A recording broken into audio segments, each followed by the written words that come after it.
Upcoming ప్రోమోలో ఆనందితో పాటు అందరూ కలిసి ఆఫీస్ రూమ్ మీటింగ్లో కూర్చొని ప్రాజెక్ట్ విషయం గురించి మాట్లాడుకుంటూ ఉంటారు. అప్పుడు ఆనంది వాళ్ళ మావయ్య, అమ్మ ఆనంది, నెక్స్ట్ ప్రాజెక్ట్ గురించి నీ స్ట్రాటజీ ఏంటి అని ఆనందిని అడుగుతూ ఉండేసరికి అప్పుడు ఆనంది, నా దగ్గర మనం చేయబోయే ప్రాజెక్ట్ డీటెయిల్స్, డిజైన్స్ కూడా నా దగ్గర ఉన్నవి, అవన్నీ మీకు ఎక్స్ప్లెయిన్ చేస్తానని లేచి నిలబడి ఆదిత్య, ఊర్వశి ఇంకా ఆనంది వాళ్ళ అత్తమామతో పాటు ఒక ఆఫీస్ స్టాఫ్ అందరి ముందు ఎక్స్ప్లెయిన్ చేస్తూ ఉంటుంది.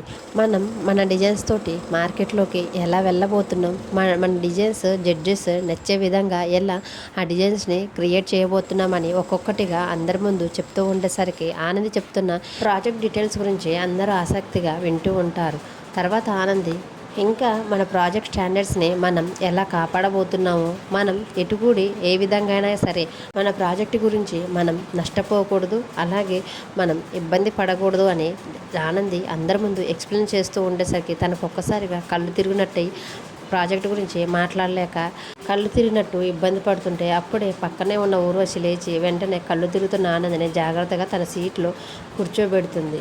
మరి ఆనంది క్రొత్త ప్రాజెక్ట్ ద్వారా తన కంపెనీ స్టాండర్డ్స్ని ఎలా కాపాడుకుంటుందో ఇలా ఎక్స్ప్లెయిన్ చేసేటప్పుడు తనకు ఎందుకు కళ్ళు తిరిగాయో అనేది వచ్చే ప్రోమోలో చూద్దాం. డైలీ సీరియల్ అప్డేట్స్ మిస్ కాకుండా ఉండాలంటే మన ఛానల్ని లైక్ చేసి సబ్స్క్రైబ్ చేసుకోండి. Thanks for watching.